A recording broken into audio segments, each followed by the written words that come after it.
India is one of the most rapidly growing militaries in the world. They have evolved from a regional force with tactical capabilities to a growing strategic force with global reach.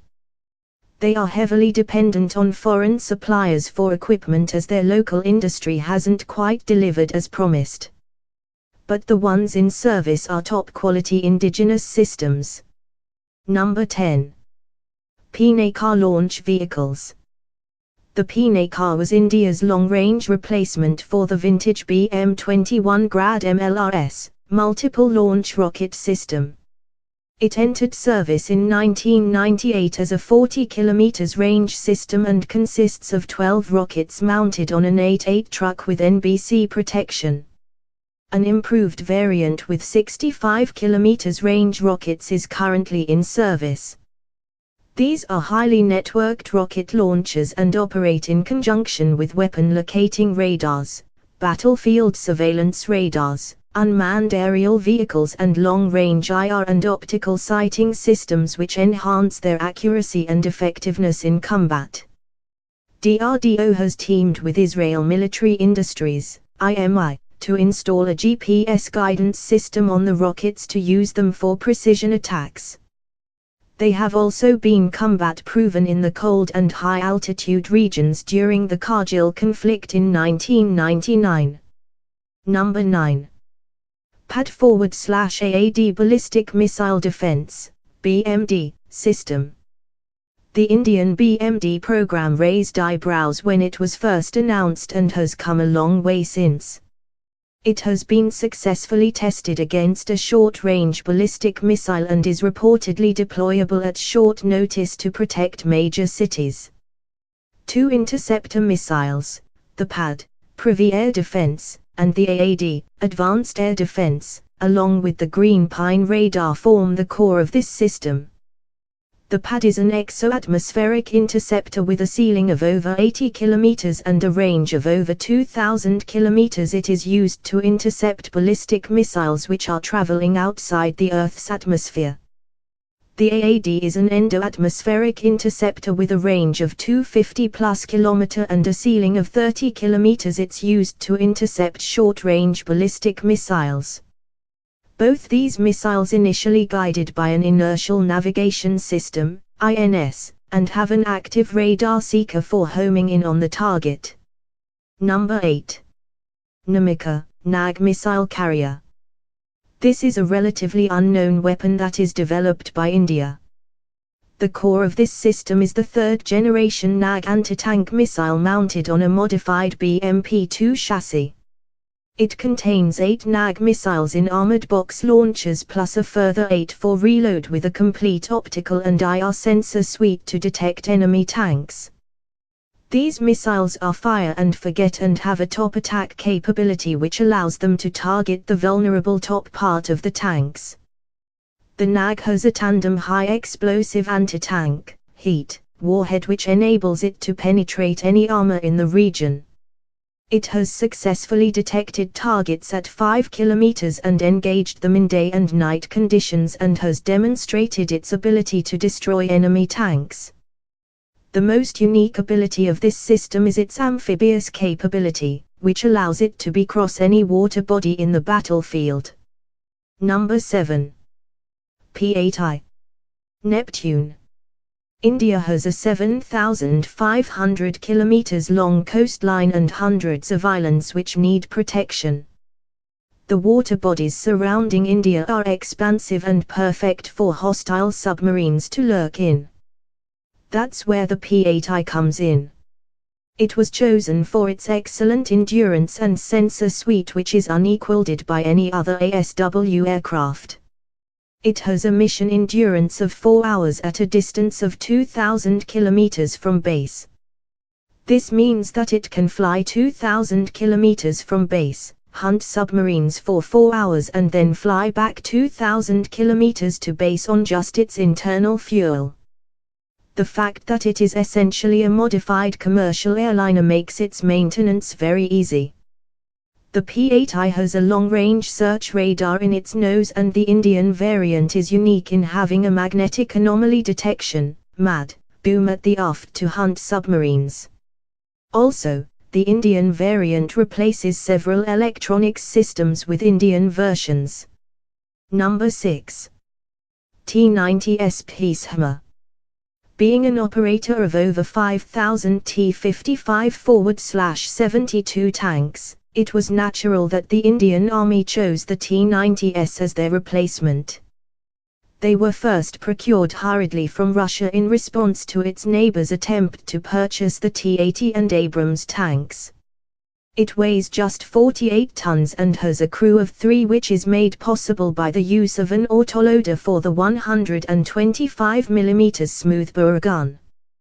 The unique feature of this tank is its ability to fire the Invar anti-tank missile from its barrel. The other special feature is that, even though the 12.7mm machine gun mounted on the turret is manually operated, it can also be remotely controlled from inside the turret by the commander.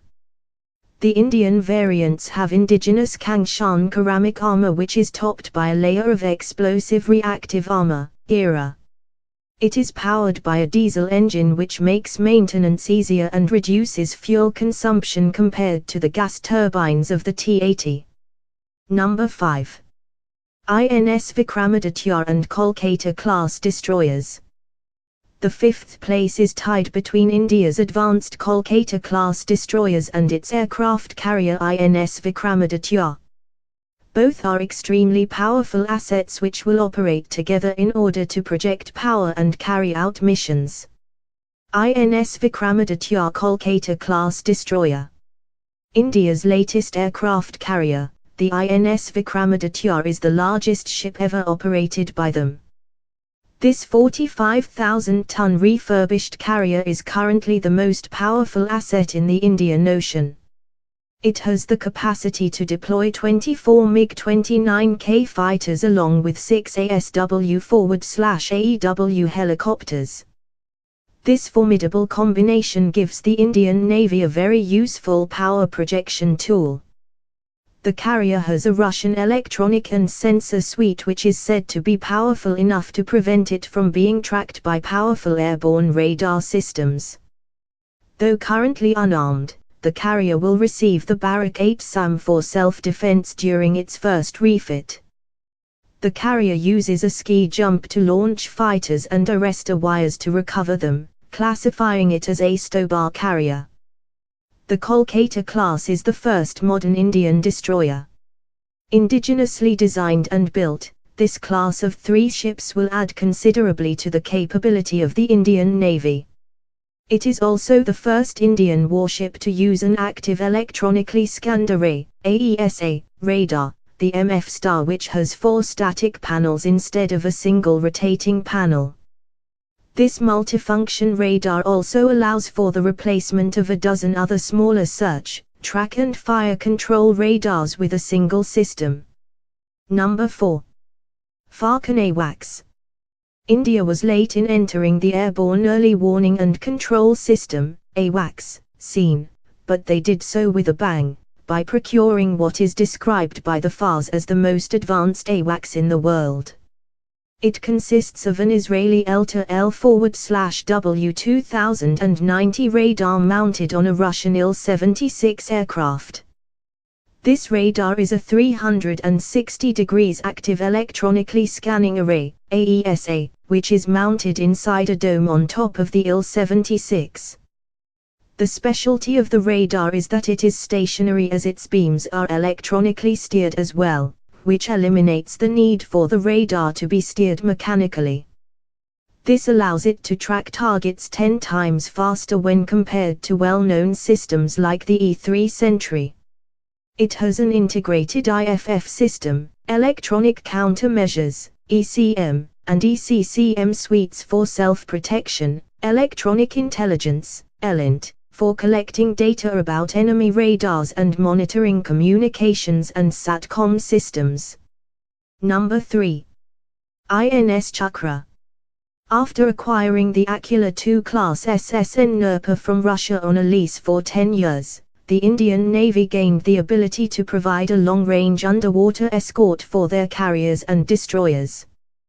The INS Chakra is modified for Indian needs and carries a mix of 36 torpedoes and club anti-ship missiles which can be fired from the 8533mm torpedo tubes. There are reports that India will acquire another Akula SSN, the Ayurabais, which is currently under construction. It may be modified to carry vertical launch tubes for BrahMos missiles. Number 2. BrahMos missile. This is undoubtedly the most famous weapon that India has. It was the result of a joint venture between India and Russia to modify the Yarkand missile for Indian needs and make it into a universal missile which could be launched from any platform. This 9 long missile, which weighs 3 tons, has now become the backbone of the Indian Defence Forces as a long-range standoff weapon. It is currently employed by the Indian Navy on most of their major warships. Indian Army has inducted 3 regiments and the Air Force is conducting trials for the air-launched variant. The air-launched variant has a reduced weight of 2.5 tons and one missile can be carried under the fuselage of the Su-30MK. The current production rate is said to be 100 missiles per year. Naval variant, Army variant. The next generation of BrahMos is named as the BrahMos ING. It is basically a smaller version of the current BrahMos with similar performance and minor improvements. It will undergo a 50% weight reduction and a 30% length reduction and 0% performance reduction. So how is it possible to do such a thing? According to my sources, the current BrahMos uses large electronics circuits and heavy guidance systems and components. The casing of the missile is quite heavy as well, since the missile has 25-year-old technology which is excellent but heavy and big, which makes the current version so heavy. The ING will feature new-gen microelectronics and advanced composites which will drastically reduce its weight. The new smaller ramjet will also contribute to the smaller size and reduced weight. The speed will be increased from Mach 3 to Mach 3.5. All the branches of the Indian military have expressed interest in the ING variant. Number 1. Su-30MKI. If there is one aircraft that has defined the Indian Air Force in the 21st century, it's the Su-30MK. This is a long-range, multi-role, super-maneuverable 4.5 and gen fighter which is built according to Indian specifications. The baseline Su-30MK from Russia was modified with French, Israeli and Indian avionics to create the ultimate Su-30 variant for India. It became the Su-30MK, where I stands for India, Indiski. After realizing the combat potential and versatility of this amazing fighter, the IAF placed an order for 272 aircraft, which makes India the largest Su-30 operator in the world. The Su-30MK is the bread and butter of the IAF, as the rest of their fleet consists of legacy 4th-gen fighters which have just a fraction of the capabilities of this fighter. With its 4,000-plus kilometer range, 12 hardpoints for 8,000 kilograms of weapons, Pasabars radar, it outclasses any other fighter in the region. It is safe to assume that one Su-30MK can do the job of 2 MiG-29 and 2 Jaguar combined. It is currently used for air defense, reconnaissance and ground attack. The Su-30MK is evolving into a cruise missile platform for the IAF. By 2016, it will be integrated with BrahMos and Nurbay cruise missiles, which would give it strike capabilities never before imagined by the IAF or its rivals. It also is integrated with several indigenous and imported electronic jamming pods and anti-radiation missiles, which make it a deadly platform for suppression / destruction of enemy air defense, SEAD / dead, which is the most important part of modern warfare to sanitize enemy threats.